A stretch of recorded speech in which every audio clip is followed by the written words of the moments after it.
Bonjour, bonjour les amis, je m'appelle Erika et je suis chamane de naissance. J'ai été déclarée et reconnue chamane lors d'un voyage en Inde par un grand chaman guérisseur et j'y ai étudié pendant 2 ans les techniques de chamanisme et j'ai étudié ensuite par la suite, j'ai rencontré plein d'autres chamans par la suite. Depuis, je donne des stages, des ateliers, des conférences et des soins bien évidemment, en plus de guidance. Donc j'ai décidé de faire une petite vidéo pour vous montrer comment nettoyer et purifier ces bols tibétains parce qu'on a de plus en plus de bols tibétains. Ça fait maintenant partie, peut-être pas du quotidien des gens, mais on en voit un peu partout. Donc il y a des bols bien entendu de décoration et puis il y a des bols de soins pour faire des massages. Les bols de soins sont censés durer, donc un bol doit faire 250 utilisations selon la tradition tibétaine avant d'être repurifié, réharmonisé, réénergétisé. Voilà, je bug un peu, mais bon. Vous m'avez compris, en tout cas, on doit déjà les purifier régulièrement. Donc, après un soin, vous passez de la sauge, de l'encens, du palo santo, ce que vous voulez, pour purifier votre bol. Et ensuite, régulièrement, donc on ne va pas attendre 250 soins, forcément faire le compte sur un papier, mais voilà, régulièrement, il va falloir les purifier. Le mieux, c'est à la pleine lune. Donc je vais vous montrer. Hop, j'ai amené avec moi mon petit bol. J'en ai 2 autres, j'en ai un master bol aussi. Je vais faire résonner un petit peu.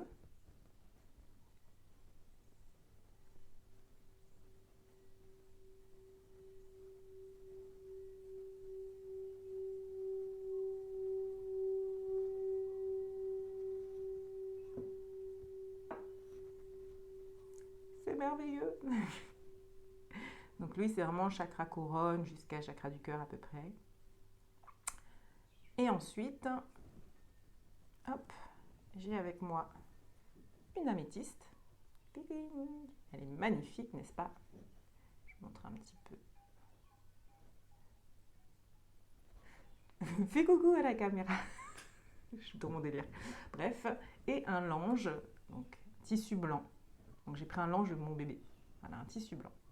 Donc je vais mettre le tissu directement, voilà, comme ça, au niveau du bol. Hop. Je vais mettre l'améthyste. Voilà, dedans. Et je vais prendre de l'eau, qui peut être de l'eau minérale, de l'eau de source, bon, de l'eau du robinet si on l'a bénie avant. Donc pour la bénir, merci, je t'aime, tu es béni. Et je t'envoie toutes les bénédictions et je te demande de te charger de toutes les bénédictions de la terre-mère et de la source. Voilà. Donc on inspire la lumière et on expire dans l'eau.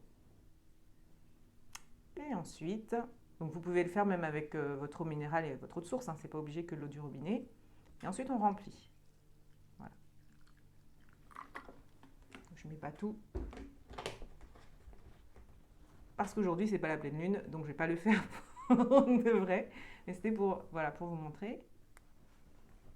Tac, donc très simple. Et ensuite, le mieux, c'est de le mettre dans la terre. Donc si vous avez un jardin, vous mettez dans la terre à la pleine lune. Si ce n'est pas possible, j'ai un autre bol là. Si ce n'est pas possible, juste à la pleine lune devant la fenêtre. Si vous êtes en appartement ou que vous n'avez pas de jardin, voilà.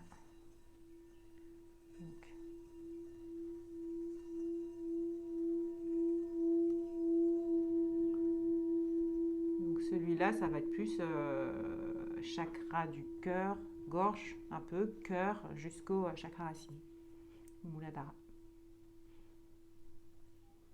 Et ensuite, j'en ai un gros, un healing ball. Et à un moment, j'avais un bol, on l'a plus, on l'a laissé. Un bol de la pleine lune, full moon ball. Et donc, ils sont forgés 2 jours avant la pleine lune et 2 jours après la pleine lune. Enfin, pendant les 4 jours, 2 jours avant, pendant la pleine lune et 2 jours après. Voilà, avec toutes les énergies, les prières. Donc c'est des objets quand même qui sont sacrés. Donc il y a vraiment ceux de décoration, puis il y a ceux sacrés avec les 7 métaux, et puis il y a des prières, il y a beaucoup de choses qui sont mises dedans. Il ne faut pas croire que le bol il arrive juste comme ça et que c'est uniquement la matière qui va, euh, qui va faire des soins. C'est vibratoire bien entendu, et puis c'est toutes les énergies de bienveillance et d'amour, de compassion qui sont dans le bol.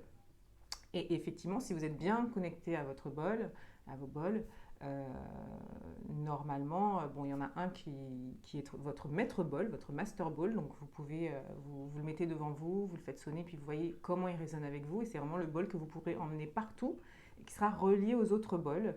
Donc même si vous êtes en déplacement, vous pouvez prendre qu'un bol, vous pouvez demander à ce bol de se charger avec l'énergie des autres bols. Donc comme ça, quand vous allez faire le soin à distance, ce ne sera pas la même chose, mais quand vous allez faire le soin, vous serez loin des autres bols que vous avez dû laisser à la maison, mais en tout cas, vous aurez votre maître bol qui résonnera toujours avec l'énergie des autres.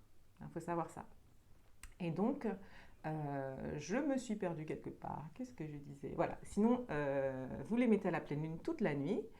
Et le lendemain, vous jetez l'eau, soit dans... le mieux, c'est dans les plantes, hein, à l'extérieur, sinon dans un pot de fleurs, et si vous n'avez pas, dans les toilettes. Voilà, dans les toilettes. Et si vous ne pouvez pas faire ça, il y a une autre option pour nettoyer vos bols tibétains. Les nettoyer, les purifier, les recharger, c'est bien entendu de les enterrer. Mais c'est un peu compliqué des fois d'enterrer ces bols, donc on a cette technique avec le tissu blanc, l'améthyste et l'eau à la pleine lune. Voilà, j'espère que vous aurez appris des choses. Pour une dernière information, pour conserver vos bols tibétains, le mieux pour les garder, c'est de les mettre dans un tissu rouge, chez vous, dans un tissu rouge, à l'abri des regards. On a souvent envie de les exposer parce qu'ils sont très beaux, mais le mieux c'est quand même de les mettre à l'abri des regards parce qu'ils se chargent de toutes les informations. Donc dans un tissu rouge, dans un placard, voilà. Donc si vous voulez me retrouver, vous pouvez aller sur ma page Facebook Erika Chaman le voyage. N'hésitez pas à vous abonner sur cette chaîne si le contenu vous a plu pour pour pouvoir faire en sorte qu'elle soit plus visible. Et puis je vous embrasse très fort. N'hésitez pas à aussi laisser des commentaires. Et dans vos commentaires, si vous avez des questions, je me ferai un plaisir d'y répondre. À bientôt. Ciao, ciao.